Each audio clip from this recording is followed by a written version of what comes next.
எல்லாருக்கும் வணக்கம். நான் doctor Sphoorty Arun. Cellphone usage எல்லாருக்குமே ஜாஸ்தியாக இருக்குது. இது மொபைலாக ஒரு ரூம்லேருந்து ஒரு ரூம் ஈஸியாக எடுத்துகிட்டு போகிறதுனால இதோட யூசேஜ் ரொம்பவே ஜாஸ்தியாச்சு, எஸ்பெஷலி குழந்தைங்கள.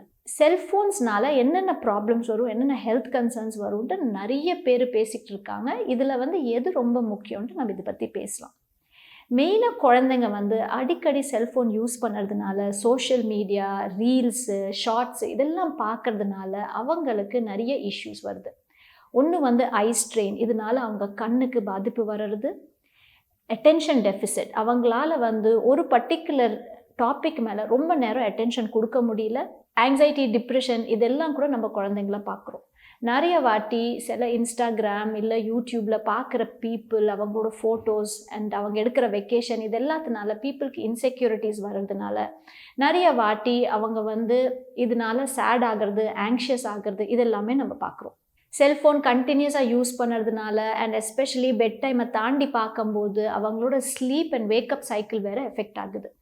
இந்த மாதிரி செல்ஃபோன்ஸ்லேருந்து வர ப்ளூ லைட்னால அவங்களோட சர்க்கேடியம் ரிதம், தட் இஸ் எப்போ எந்திரிக்கிறாங்க, எப்போ தூங்குறாங்க இதெல்லாம் டிஸ்டர்ப்ட் ஆகிறதுக்கு சான்சஸ் இருக்குது. அதே மாதிரி அவங்களோட அகாடமிக் ஸ்டடீஸ் அண்ட் ஹோம் ஒர்க்கில் ஃபோக்கஸ் பண்ண முடிய மாட்டேங்குது. செல்ஃபோன்ஸ்லேருந்து வர ரேடியேஷனால் நிறைய பேருக்கு கன்சர்ன் இருக்குது. இப்போ வரைக்கும் பார்க்குற ஸ்டடீஸில் இதனால் கேன்சர் வருதுன்ட்டு எந்த மாதிரி எவிடன்ஸும் இல்லை. ஆனால் இது ஒரு பாசிபிள் ஹியூமன் கார்சினோஜன் அப்படின்னு சொல்லியிருக்காங்க. தட் இஸ் இதனால் கேன்சர் வரலாமோ இன்னும் தெரியாது. இன்னும் நிறைய ஸ்டடீஸ் பண்ணாதான் இது பற்றி இன்னும் எவிடன்ஸ் வரும். சில சயின்டிஸ்ட் பிரெயின் கேன்சர் வர சான்ஸ் இருக்கோ அப்படின்ட்டு சொல்லியிருக்காங்க.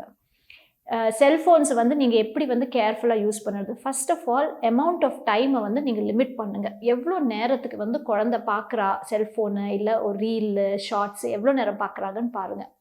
மோஸ்ட்டாக 2 ஹவர்ஸ்க்கு மேலே எந்த ஃபார்ம் ஆஃப் ஸ்க்ரீனும் தேவையில்லை. த ஸ்மாலர் த ஸ்க்ரீன் இன்னும் சின்னதாக இருக்குன்னா அது இன்னும் கூட அவாய்ட் பண்ணுங்கன்னா ஐ ஸ்ட்ரெயினுக்கு அது இன்னும் கூட மோசமாக இருக்கும். அதே மாதிரி செல்ஃபோன்ஸை உங்கள் பெட்ரூமில் ஓவர் நைட் சார்ஜிங்க்கு யூஸ் பண்ணாமல் வெளியில் வேணால் சார்ஜ் பண்ணிக்கோங்க.